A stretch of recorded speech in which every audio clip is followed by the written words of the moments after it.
I think you are one of the first person to predict that there is something which is going to be happening like this.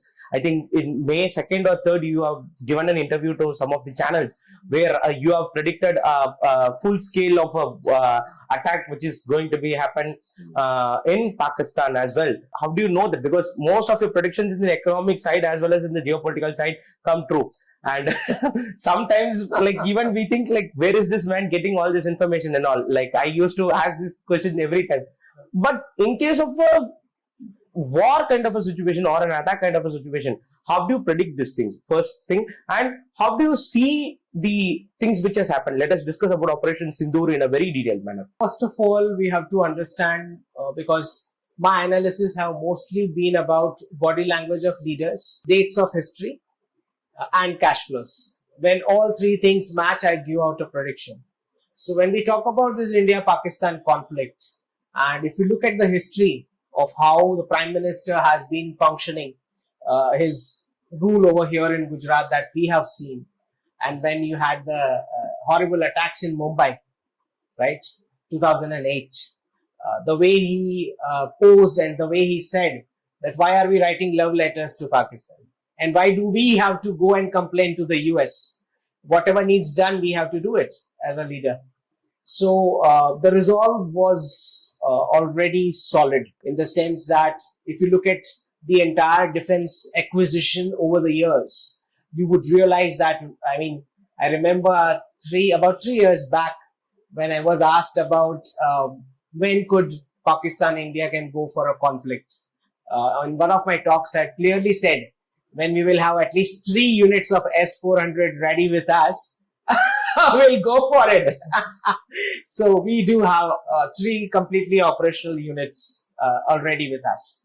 So if you look at how Atmanirbhar stuff began, right from the way DRDO was functioning, the Akash missiles, the way the BrahMos were test fired multiple times, you had a misfire happening in Pakistan.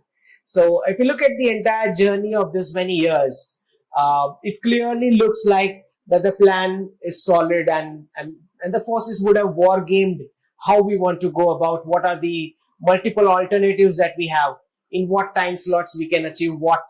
So I think there's never a doubt about Indian forces doing this kind of stuff and giving out results. There was always a doubt about the political will, and that was missing. Okay. And that is what we got with the Prime Minister. Okay. So the entire team has done an awesome job. When the first news came about the terror attack in Pahalgam, if you look at this entire Operation Sindoor beginning, the first attack happened and the Prime Minister was in Saudi Arabia. He was on a state visit. So he had to cancel his state dinner and he just rushed back. He cut short his trip, I think. Yes, he cut short his state visit. And JD Vance was here. At the time of attack. At the time of terror attack. So the timing has been very crucial because this is not something that could have gone unanswered. So it was very clear that something is going to happen for sure, right? The way Prime Minister came back, they had the meeting at the airport, right? On 24th itself, I think 24th April itself, I posted BrahMos showcasing, yes, we are going for it. And by, I think, 27th or 28th, the Navy test fired BrahMos and checked the operational capabilities and stuff like that. Mm-hmm. Besides that, when we talk about predictions, there were multiple dates of history which came parallel with this entire weeks. Okay. So I was very clear that one of these dates are going to be the day of retaliation. So I think I predicted about 24th April, probably that. And since the followers were asking me, they wanted to know the exact date. But I have been very clear about this when it comes to national interests. I do not, because even if I see, I'll not put it out in a way that harms the nation. So I just posted to give a symbolism that's Bengal tiger. Okay. Now, obviously, Tagore is not Bengal tiger, never called a tiger. But then you don't want to leak out what I can see to the enemy forces. So I just posted this tiger thing and okay. So, then you left everyone clueless. And the actual date is actually 9th May. Okay. But there is this thing of celebration on 7th as well. Okay. So this happened on 7th May. Okay. Fine. So we will come to the working style of Prime Minister in the later part. So I just want to know, like, what is the permanent solution to deal with Pakistan? We'll talk about the Operation Sindhu. What is a permanent solution to deal with Pakistan? Because this thing is not a year or a day or a decade thing. This is happening for almost more than 50 years, more than a century. I mean, half a century it is happening. So what is a permanent way to deal with Pakistan? Or Prime Minister clearly said terror and trade can't happen together. And if it is going to be a talks with Pakistan, it is almost with terror as well as the POK. So he didn't mention POJK. I think you also mentioned in your recent tweets that it is not POJK, it is POK. And what's blooming? So because like I think he also mentioned that Operation Sindoor is the new policy which we are going to follow. This is not an operation which is going to end. Yes. Yeah, it's like not a 10-day drill or 10-day strikes on Pakistan. It's going to be a new policy of ours. So what does this mean? I think can we come to a conclusion that this is a traditional shift in the foreign policy of Prime Minister Modi and as well as Indian government? Well, we got to understand this entire threatening posture which Pakistan had been giving for decades was under the security of their nuclear umbrella. So what happened with this conflict is you struck somewhere nearby to their sites. Okay, whether it was command and control center, whatever that the news be. Okay, now there are contrary reports to it, whether it happened, didn't happen, and things like that. But the way the pause happened, the temporary pause, that clearly shows that we must have hit there, somewhere nearby that. Okay, so the radiation or the leak must have been minimal, but then it was big enough for the message to be given to them that even if you go for first step towards any decision, your bombs will be, the button will be pressed here. Okay, so when we say no first use policy, we never said that we will not explode your bombs in your territory. We can do that. And that is what we showcased. So the nuclear bluff was anyways called out during Balakot itself, that they never retaliated. But this time, we have not just called out their nuclear bluff. This time, we are saying that we are going to attack your nukes. The last time we said that you are not going to threaten us with nuclear warnings. This time we are saying we will attack your nukes and explode it in your territory before it comes here. So it's like it's denuclearizations with Pakistan still being a nuclear power. Okay, it's like denuclearization in the Indian. They have the nukes, okay, but they will explode in their own territory, is what we are saying. Okay. So before their prime minister or whoever the last person be to press the button will be pressed here. It will explode in their territory, is what the message being given. Got it. So I told you about, we'll discuss the working style of the Prime Minister. I think in the recent times, never had ever a Prime Minister spoke so ferociously and to the world especially, because he is addressing the nation as well as the world. And when the Pahalgam attack was happening, after the aftermath of Pahalgam attack, he was there in Bihar, if I'm not wrong. Mm-hmm. There he spoke in English. That's the message to the world as well. And we will revert back, we will retaliate back in a ferocious manner. Tell me something what made Prime Minister Modi to act against Pakistan, which the previous government didn't do. If you take UPA 1 and 2, there was continuous and like serial attacks which was happening. Train blast, bus blast, like wherever. All like, cities. Everywhere. I think you would have been witnessing that very closely as well.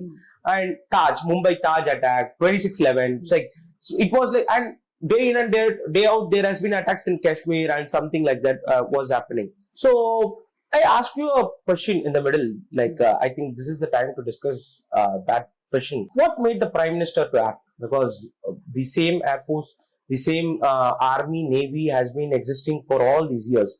And only the government changes, only the leadership changes as well.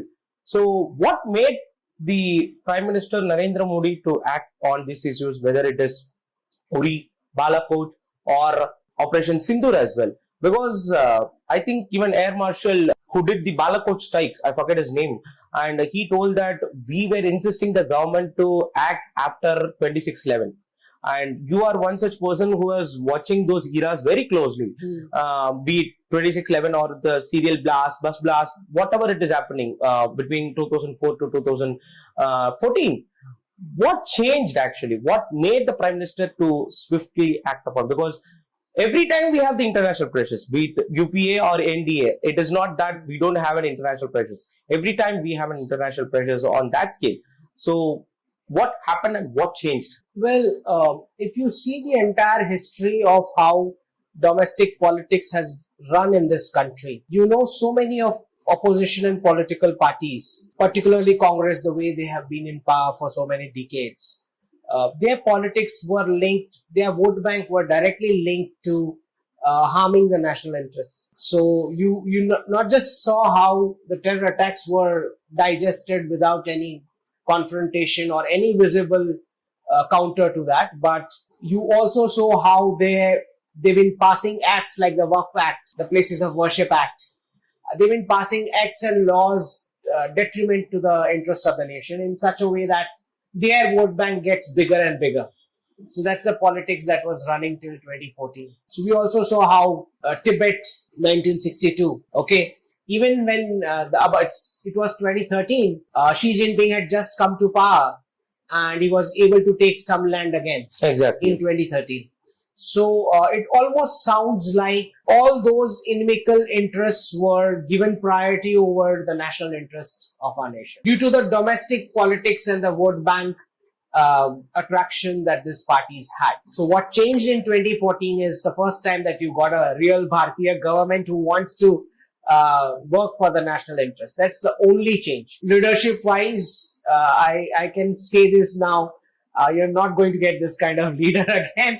And as long as he's there, I'm sure he's also going to work on the future legacy being taken care of. Sir, the Operation Sindhu, the manner in which the Air Force or the Navy, I think Army is still not in much of an action which is there. We can expect that. Can we expect that soon? That was my question. And so, Operation Sindoor is a new policy which we are going to follow against the terror and with Pakistan. So, this will continue. Okay. This will continue. It's like, it's a temporary pause until the next flashpoint. You get a next flashpoint, they'll again bombard Pakistan the same way. So, this operation will continue until we grab back POJK. Oh. It could be 1 month, it could be 10 months, it could be 3 years. Okay. But we are going to strike and strike and strike until all the terror sources are completely wiped out within their territory. We'll discuss about the Pakistan steps or the Pakistan army which has been there in the news completely. We'll talk about that. But taking back POK, what are the challenges we have? Because I think that is not going to be an easy job, or we can say that, okay, that is not impossible also. That is possible, but that is going to be a tougher job. So what are the challenges we have in front of us? That too in front of the Modi government, because they have already started. And the Prime Minister has clearly given out a statement that, okay, if it is going to be talks, it is going to be on POK only. So what are the challenges in front of Prime Minister Modi and the Indian government? So the Prime Minister gave a very crisp speech, 20 minutes something. The important pointer was there will be no difference between a state attack and a terror attack. We are going to consider terror attack as an act of war. Okay. Which means a single terror attack will be considered as a state provocation, a formal state provocation. Pakistan army would no more be able to say that these were some people, we don't know. That kind of roundabout things will not work anymore. So that's a clear message being given to all the international partners that from now on, a single strike will be considered as an act of war. So it's a very big outcome for this operation. Second, what he said was, it's going to be a bilateral negotiation. Okay. So third party. And this was very important because you have a US president who's continuously announcing that it's him, he's mediating and that kind of stuff. So the Prime Minister did not mention the American president or America even once. And he clearly laid out that it's going to be bilateral discussion. And the only agenda is POK and terrorism. Okay. That's all. So there will be no other talks other than this. What he has achieved with this is none of the foreign countries or foreign powers will be in a position to come and mediate. Okay. When the next time something happens. Okay. But what is the compulsion or a situation for a US to intervene now? Or say, okay, ceasefire, or say, okay, we'll not trade with you. What is Trump trying to do right now? Because see, as we all know, Prime Minister Modi and Trump are very good friends, and Trump is a very good friend for India also. Mm-hmm. But what made him to do as of now? Because is Pakistan totally surrendered to US? Because on the day of Operation Sindoor has happened, May 7th, I think Pakistan was the first country to dial and request for the intervention of US as well. Mm-hmm. And they would like to have any countries to intervene in this kind of an issue. But what made the US? Because we are also a very good partner of India, and I mean US, and this attack happened on the day where JD Vance was in India. Mm-hmm. What is in the mind of US actually? Well, we have to understand the history of the way the American partnership has worked for Pakistan for all these decades. It's not just about the dollar funding and the radicalization. It is also about the weapon supply. Okay. And to my understanding, whatever that happened that day at the Kirana Hills, I suspect that it would be some kind of an American material over there. Part of that material could be American. Okay. Because that is why they were so insistent on immediate closure of what is happening. Because understand one thing, F-16s were already embarrassed. Yeah. The Chinese weapons were already embarrassed. The Turkish drones. So I think they already had this sense of urgency that if this carries forward, the entire military industrial complex, the image that they have created of being high-tech, goes to waste. Besides that, as I said, there is a slight possibility that whatever was there at Kirana Hills had some American supply in it. There is a possibility. So it's a national shame for them if this would have gone even further. I think they would, by this time, they would have known this. Yes. Okay. So it must have been Pakistan themselves approaching Trump and saying, hey, this is your stuff as well. You are also going to get embarrassed, so do something. So that is exactly what would have happened. Okay. And he showed it as we also asking for a ceasefire, which exactly was not the case. We haven't contacted her. No. Okay. He's just going ahead of everybody and declaring it. Okay. And the unfortunate part is so many multiple countries use the same word, ceasefire. They all gave out statements using the same word, which is what is not good in terms of the outcome we would have liked. So I think Prime Minister was visibly disturbed with this kind of behavior. Okay. I mean, if you can see the body language in the speech, so the message was for all these nations that next time you are not coming in between even with your lip service. So that's a clear message being given, because understand Pakistan is one country where the education sector has been completely hijacked by the radicals. So it's not graduation ceremonies that are happening, it's the terrorist ceremonies which are happening. Terrorist graduation ceremonies. So, instead of some rocket launching, it's different kind of a launch pad.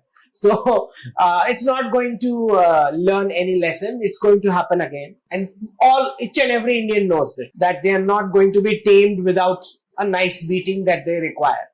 So I'm more than clear that when people discuss about POK, two are the most common challenges which people point out. One is what we will do with the radical population inside. And second is, which I have heard so many experts, I mean 99.9% experts I have heard who are saying, no, we don't want POK, we should not, and we are not able to. These are the words used by even the military retired experts. Okay.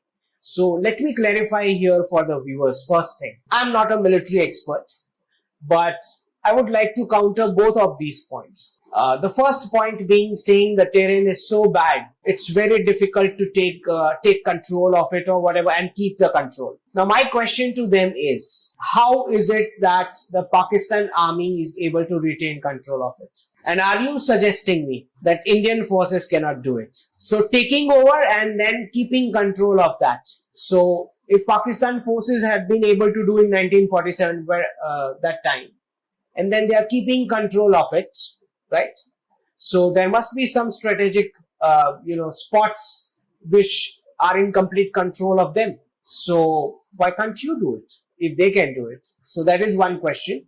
Of course, it's going to be a tough job. It's not an easy job. I understand that. Second thing which they mention is about the radical population. Each of our states have more than 10 POKs in terms of radical population, because the indoctrination is continuously going at the religious places, many of the religious places. So if you are sitting in an ocean and you are going to count 2 drops of water as an addition and telling me you can't go for it, it doesn't work that way. Because my policy is that this is my illegally occupied territory.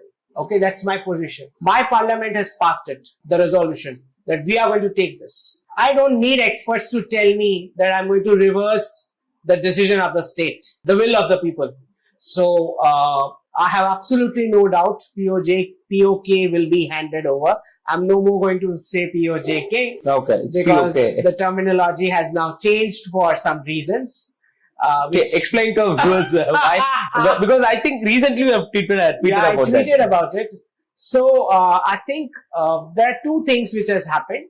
One is, officially now we are only calling it POK instead of POJK. And second thing that has happened is, we are no more saying Kashmir to Kanyakumari, we are saying Kargil to Kanyakumari. Now, I'm not going to reveal exactly what I think this is, because that would harm us.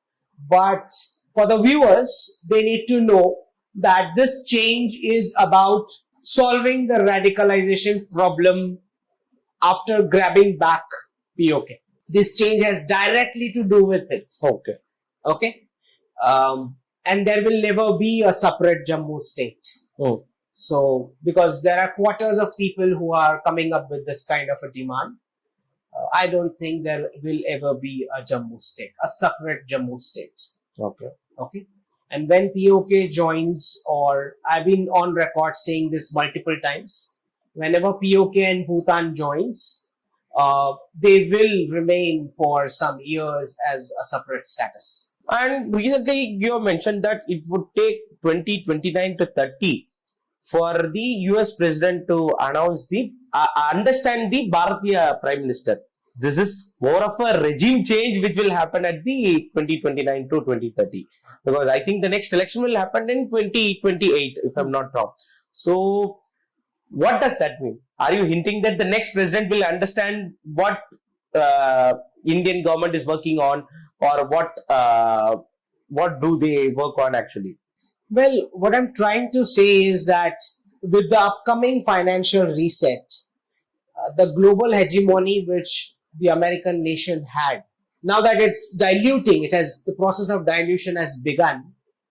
What is happening is their president is still in that mode of, it's like there was a police, he has resigned, but the uniform is still on. So let him go home and remove the uniform. That arrogance is still there, that attitude is still there, that I'm the global policeman. So that is what I'm hinting over here, that around 2029-30, the new US president, whoever that be, would have learned the fact that never to speak ahead of the Bharatiya Prime Minister, because we've seen this behavior since last 2-3 days.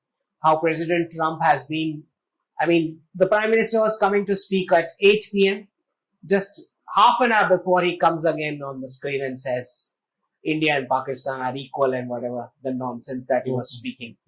So I think he's not going to learn a lesson. As I said, the entire economic dilution is what is required for him to learn this fact that he has to speak after the Bharatiya Prime Minister and not ahead of him. Exactly. Right? But can we come to a conclusion that President Trump didn't understand Pakistan well, because they are supporting Israel in a full-fledged manner. They are against, I think from the Biden regime, it was very clear that they were against the terror which was happening in that place. But when it comes to Pakistan, why are they taking a different stand? It is that whether they didn't understand the Pakistan in a very well mannered, or what is there are nuclear, that is okay, but you can't have two different policies with the state of terror, one in Gaza, one with Israel separately, and one with Pakistan, or one with India separately to deal with terror. What conclusion can we come upon? Well, first of all, he has an image for himself which he thinks that he will crack all the deals with least violence. This is what he thinks in his mind. Oh.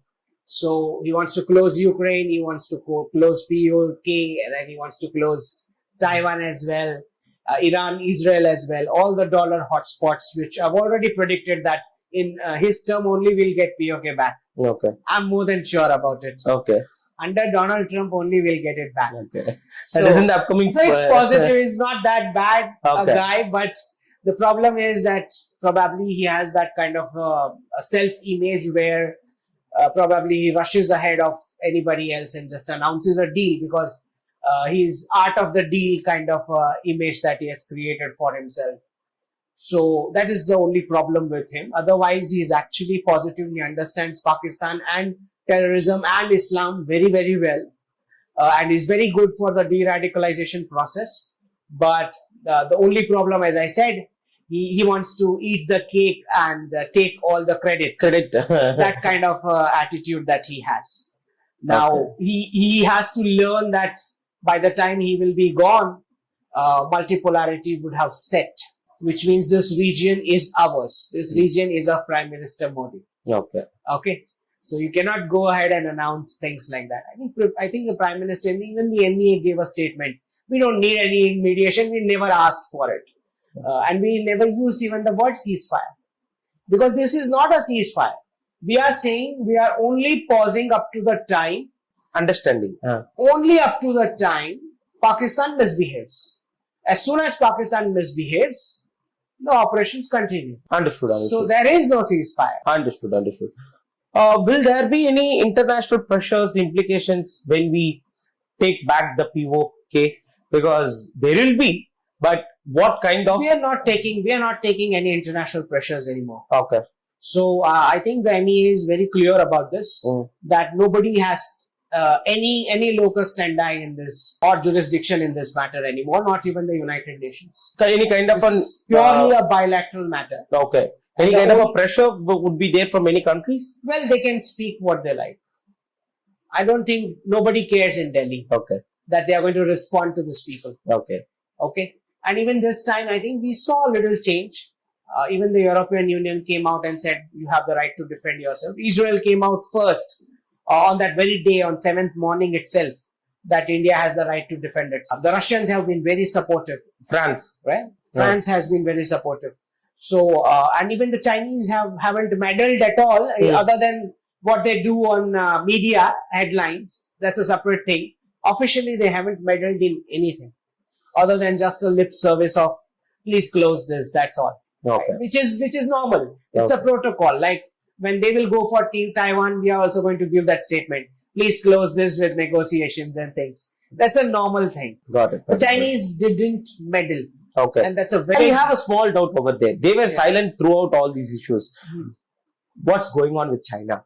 Well, as I said, the Chinese nation understands the outcomes of economic decoupling with the West. And after that decoupling, it understands how much regional integration it will require to keep the economy going. It's going to face massive unemployment because of this decoupling with the West. Then where the products are going to go? Okay, and they will have to partner with the regional nations in terms of tech transfer and whatnot, in terms of investments and things like that. So the Chinese are clearly seeing what is coming for them. And in that entire scheme of things, Bharat is the only customer market at the end of the day which can earn money and spend. So the Chinese are very sharp. They will never get into this kind of a nonsense. I mean, the experts were just fooling people You don't have to worry about the Chinese, and they have already had experience of Galwan. They have taken a very nice dose at Galwan, so they do have experience as well of what they are going to get if at all they try to get into it. So I've heard many people saying, "Oh, Bangladesh will come from there, China will come from there," and some book has said, some Bhavishya Mallika, some book, I don't know what name. They are saying 10 Islamic nations are coming on us. No such thing is happening. Nobody dare come on us. That's not going to happen. And the more you beat Pakistan, the better your relations are going to get with the Chinese. I've maintained this from first date, from 10 years I'm saying, the solution to LAC is at LOC. You beat this guy and the other fellow will start respecting you. So you have to beat this guy. Right? This is your homework. Okay, that fellow will automatically sit with you on table. You don't have to do much after that. Understood. So that is the only solution to bring China into... The solution to LAC lies at LOC. Okay. You complete your POK homework. China will sit with you on the table and start discussing whatever you want. Till then, there cannot be any serious discussions with the Chinese, especially about the border. Okay, it's like you're non-serious if you're talking everything. Complete your homework, POK homework. They'll automatically call you and sit with you. Understood. Coming back to Pakistan, what is going to happen? Because they are not economically viable to say anything in front of the world. They were begging for $1 billion, if I'm not wrong, to the IMF, and that has caused a huge meme in front of the media world, especially because I have seen tweets that investors from Jaipur and Guwahati will raise that amount in the first round, and somewhere I saw that is the 4 countries together, that is the SBI quarter turnover and something like that, and somewhere I saw that is the monthly turnover of the UPI apps which we are using in India. What made them? Because I think IMF did funded them also. That is funding terror, we can directly say. And in what ways they are viable or they can prove themselves to the world? I'll come to that and you tell about that. Then we'll talk about the Baluch as well as the ongoing problems which is there. What's now left for Pakistan? See, if I'm to give you a macro view of how Pakistan operates, it is like management by crisis model.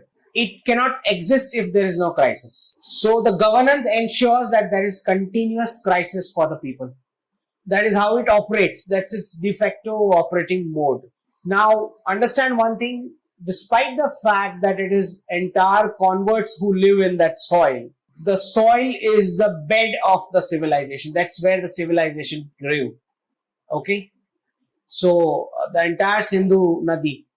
So, we know that despite whatever the crisis comes, it's going to give a fight. Okay? That's how it survives. So, to my understanding, it was never, as we all know, economically viable. It was always propped up by, and they were doing hit jobs as proxies for these nations who were funding them. Now what happens is, Europe itself is moving towards a crusade in the next decade. And they have had first-hand experience of what radicalism means. In each of their nations, be it Germany, be it France, be it UK, London, you have seen almost becoming moving towards becoming a terror hub. So, the Western nations now have complete idea about what radicalism is and what, I'm talking about the masses. The governments always knew because they were funding Pakistan. Now the masses also know. So now what happens is a lot of channels of support are cancelled for the Pakistan army. Okay, and the army has been into business. They were using terrorists and citizens to do whatever the army job, and the army was doing business, making money. Okay. So now as soon as a crisis comes, it's like they are going to push the terrorists and the people to face the Indian forces. This is their strategy. And the army runs away. That's what exactly happens. All the time. Every time. And if they have to blame somebody, they are going to blame the Prime Minister. Exactly. While they are taking all the decisions, calling all the shots, they are going to blame the Pakistani Prime Minister and the political parties. This has been the case. This time what happened is, the masses have now realized the consequences of what a real war looks like.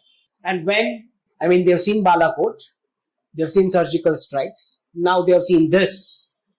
Now there will be more news coming out about radiation and things. Next time, when Bharat goes for it, I don't think there will be so much of support from the masses for the army to continue fighting with the Indian forces. So psychologically, this would have been very, very effective for, the next round of Operation clash. Sindhu. Okay. When that happens, the surrender would be very, very quick.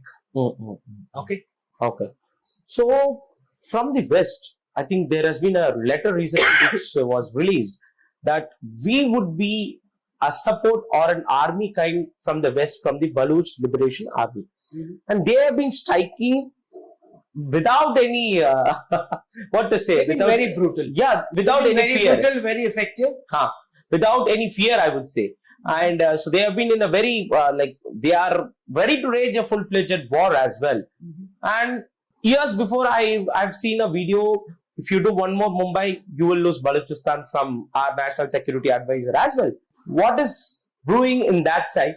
And people are predicting that Pakistan may be divided into 3 or 4 countries. That is Hindustan, Baluchistan and others as well.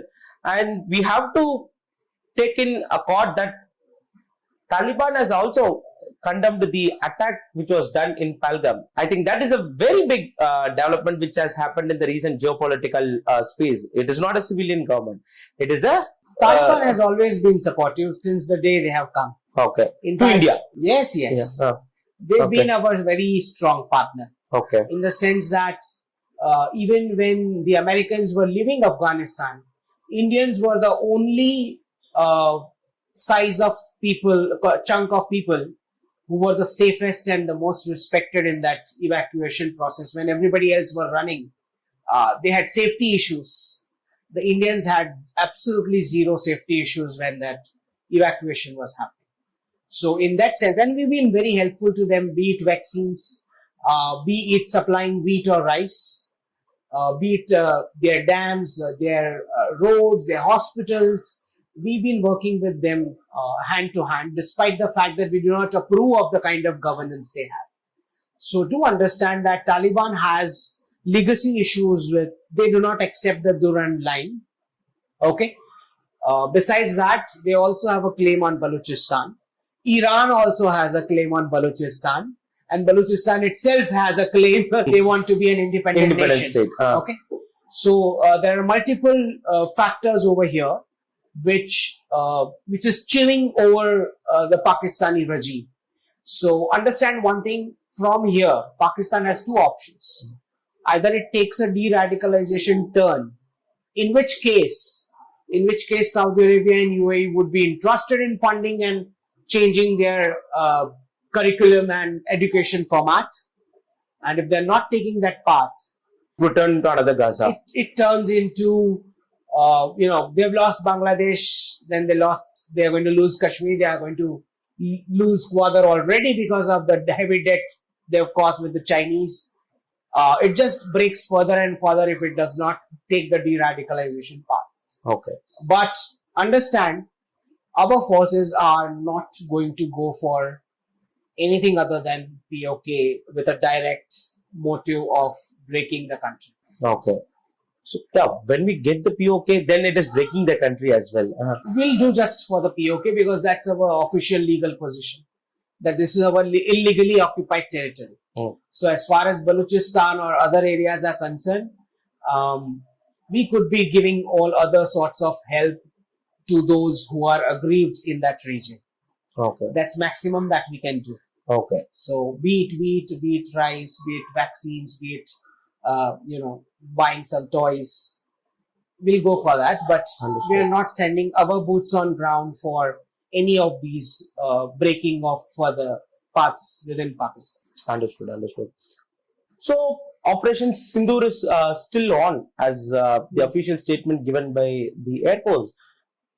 What kind of immediate actions, because our final goal is to take back POK, and Pakistan is now surrounded by all sort of pressures which is there in its own country as well. And Shahbaz Sharif, as he told, like, we have won the war, and it has been briefed by all the Well, they win every war. all these kind of see. But I'll like to ask one question: what is the narrative they are trying to set? Because we are making every narrative. Like PM himself visited the Adampur air base, and then that has been a clean. Yeah, he has been giving pictures in front of the S-400 as well. They told that we have hit the S-400, and they told that we have hit the Adampur air base. They told that we have hit the runway of the Adampur air base. What sort of fake news are they trying to give it to the world? And I don't know how Pakistani people are believing this kind of a fake news. And do we need to project that kind of narratives which they are playing in front of the world? Well, understand, this nation has always been on, it's like a religion has been given to them like drugs. Okay. And this is not just radicalization. This is not just the case of Pakistan. This is happening even in India.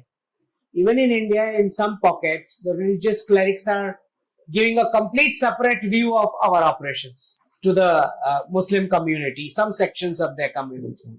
So this is very natural to them that they never lose any war. That's a kind of a grooming that has happened in their minds, indoctrinated from a young age.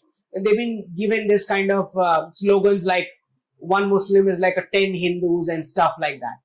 So in their minds, in their world, they never lose anything, because they have to keep motivating them to become a radical. So in Pakistan, this has happened with all the wars, be it Kargil, be it 1965, be it 1971.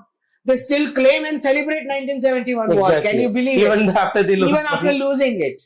So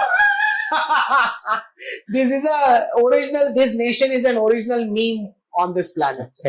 So it's just like, I mean, it's good. I mean, if that's the way they think, nothing can happen. We just keep beating them, that's all. During this course, I would like to bring this question especially. During this course of war, so people from a separate section has been insisting on de-escalation for the first 2 to 3 days, maybe. And then suddenly posts have been coming praising Indira Gandhi, like Indira needs India, Indira misses India. India misses Indra, something like that. What is their mindset, and what are they trying to say actually? Well, first of all, these are the same set of people who were saying that we should not war. And now they are saying that we are not warring enough. So it's utter nonsense. It's just a propaganda of some of the political parties. And if at all they are comparing with Indira Gandhi's era, then I think it's a very stupid point, because first of all, both the countries were not so much nuclear, at that time. No tests or something like that. No anti-nationals much. There were no anti-nationals inside the country. Yeah. Besides that, media space was not there. There were no Aman ki Asha aunties during those times. And what did she achieve? Actually, the military achieved a lot. But what did she achieve politically speaking?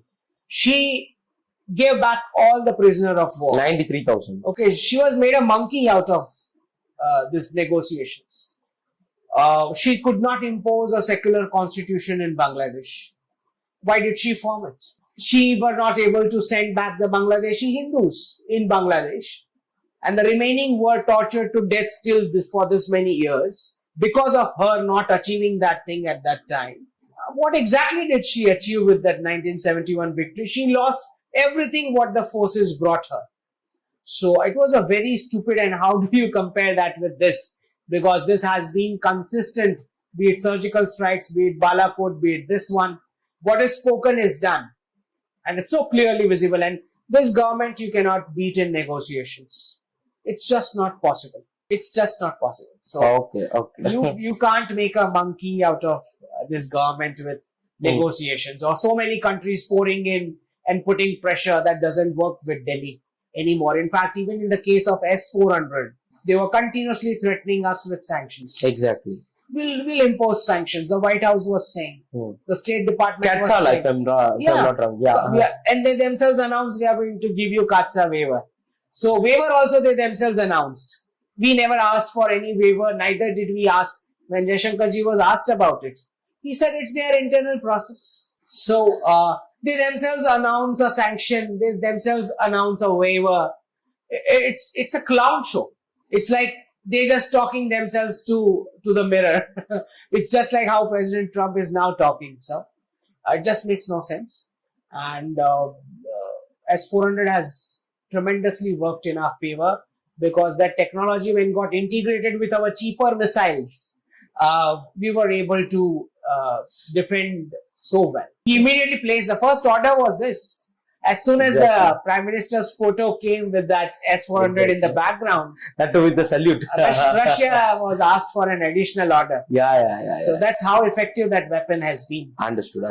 Sir, my question is like, what will be the immediate action in Operation Sindoor?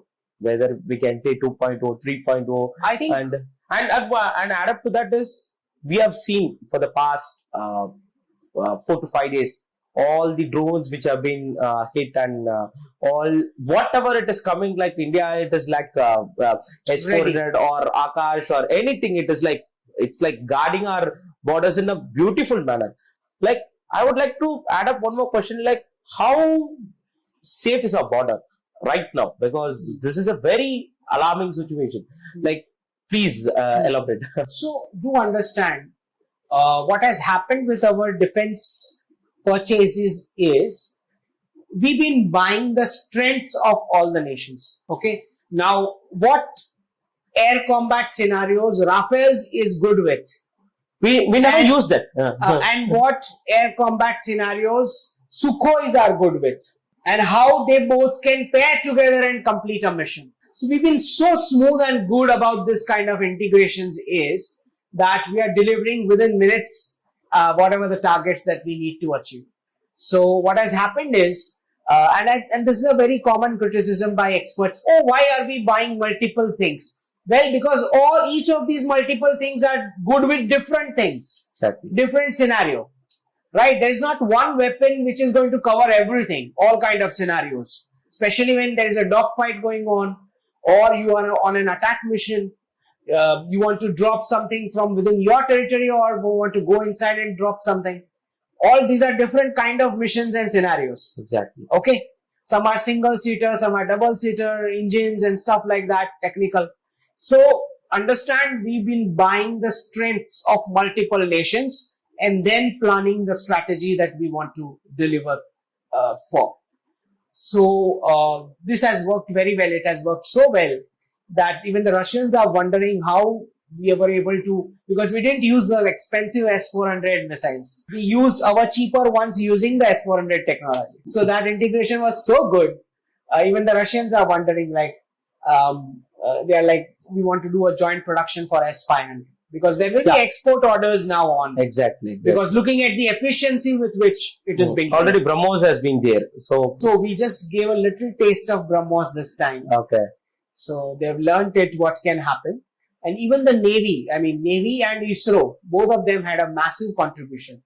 What the Navy did was, they were completely in an active mode to a point where it's like, abhi aayega.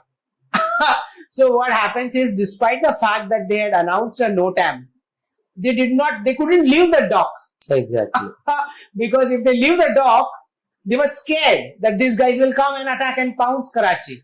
Exactly. Okay. So Karachi was locked in such a way that they understood that this is how our gherawing will happen. If the Navy is given the orders to attack, there's nobody who will come to save. So I think we completely locked their Navy in one dock because of this strategy.